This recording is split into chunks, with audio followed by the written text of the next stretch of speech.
नमस्कार, स्वागत आपका हरियाणा न्यूज 24 पर। मैं हूं प्रिंस लंबा। हरियाणा प्रदेश के अंदर एक बार फिर दो सरपंचों ने एक बड़ा कांड कर दिया है। दो सरपंचों के द्वारा ऐसा कारनामा कर दिया गया जिसके बाद उन पर तो गाज गिरी ही, लेकिन गाज गिरने से पहले जब खुलासा हुआ तो पता चला कि दोनों सरपंचों ने जो कारनामा किया है उसकी वजह से सरकार को मोटा चूना लग गया है, सरकार को मोटा नुकसान हो गया है। आखिर दोनों सरपंचों ने ऐसा क्या कर दिया जिस वजह से उनको सस्पेंड करके घर बिठा दिया गया और उनसे चार्ज लेकर गांव में बहुमत प्राप्त करने वाले पंच को सौंपा गया है? कैसे दोनों सरपंचों ने सरकार को चूना लगा दिया जिस वजह से उनके ऊपर गाज गिरी है, उनके ऊपर कार्रवाई की गई है। विस्तार से पूरा मामला आपको बताते हैं। आपको बता दें कि मामला जो है करनाल से जुड़ा हुआ है, जहां दो ग्राम पंचायतों में बड़ा घोटाला सामने आया है, जहां पर सरकारी व गैर काश्त योग्य यानी कि जिस जमीन के ऊपर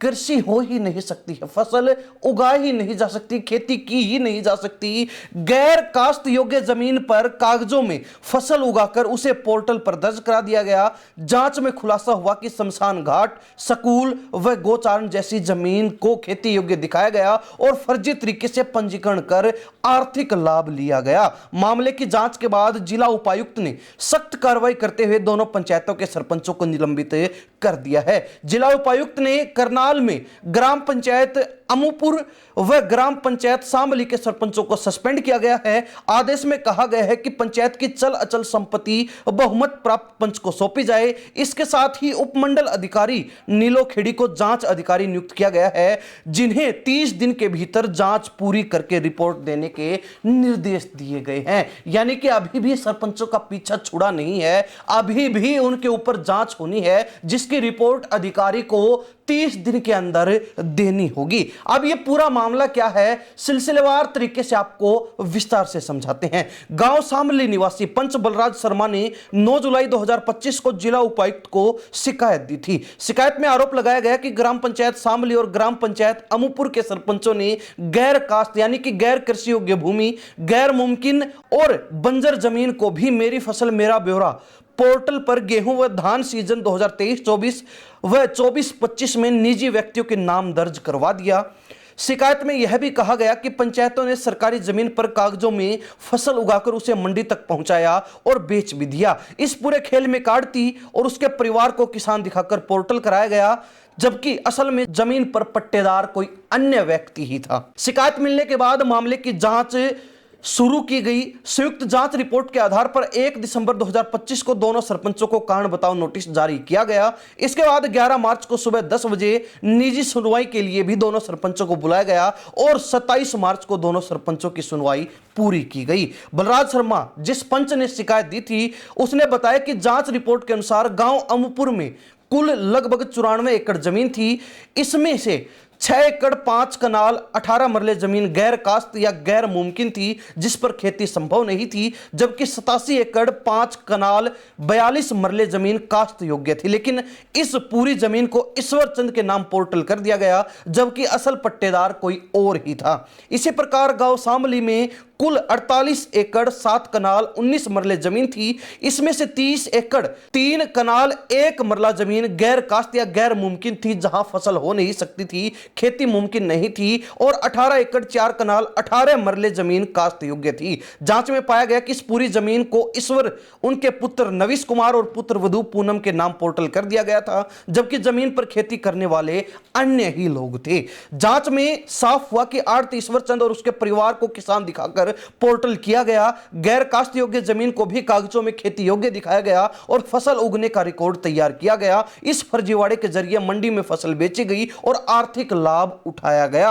हालांकि जब जांच हुई तो आखिर में पाया गया कि इस मामले में गड़बड़ झाला नहीं है, बल्कि पूरा मामला ही गड़बड़ी में है और कहीं ना कहीं इसमें गड़बड़ झाले की, घोटाले की सीधी सीधी पुष्टि हो गई। शिकायतकर्ता बलराज शर्मा ने आरोप लगाया था कि इस फर्जीवाड़े से सरकार को आर्थिक नुकसान पहुंचाया गया है और नियमों की अनदेखी कर पद का दुरुपयोग किया गया है। जांच में यह आरोप सही पाए गए, जिसके बाद जिला उपायुक्त ने कार्रवाई की और कार्रवाई के बाद दोनों गांव के सरपंचों को सस्पेंड कर दिया गया है, यानी कि निलंबित कर दिया गया है, उनको घर बिठा दिया गया है। उनसे सरपंची फिलहाल के लिए जब तक जांच चल रही है और जांच में यह पुख्ता नहीं हो जाता कि उन्होंने गड़बड़ी की है, तब तक उनको पावर छीनकर बिना पावर के घर बिठाने का काम कर दिया है। और अगर इस बात की पुष्टि हो जाती है कि दोनों सरपंचों की मिली भगत इस मामले में है जिससे सरकार को मोटा चूना लगाया गया है, तो फिर सरपंचों पर गाज गिरेगी,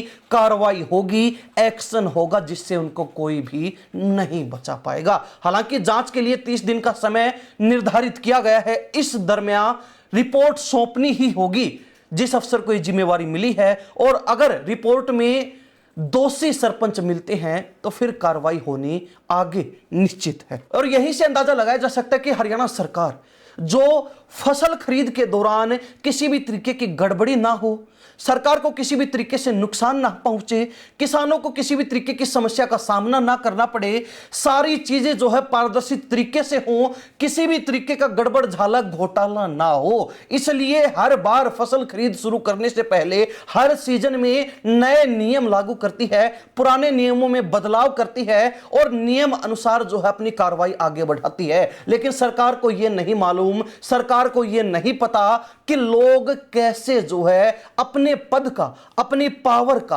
अपनी ताकत का इस्तेमाल करके, अपने पद का दुरुपयोग करके और सरकार के नियमों को साइड लाइन करके सरकार को मोटा चूना सरकार की नाक के नीचे ही लगाने का काम कर रहे हैं, जो कि इस मामले में साफ साफ प्रथम जांच में पता भी चल रहा है। और इसीलिए दोनों सरपंचों पर गाज गिरी ही, लेकिन आड़ती का परिवार जिसको किसान बताकर और बिना कृषि योग्य भूमि तक को पोर्टल पर कृषि योग्य भूमि बताकर चढ़ा दिया गया और फिर जो है फर्जी तरीके से फसल का रिकॉर्ड भी तैयार कर लिया गया और सरकार से आर्थिक फायदा भी उठाया गया, यानी कि सरकार से पैसे भी ले लिए गए। तो ऐसे में कहीं ना कहीं आड़ती के परिवार पर भी एक्शन होना निश्चित माना जा रहा है, अगर इस घोटाले की पूर्ण रूप से अगली जांच में पुष्टि हो जाती है।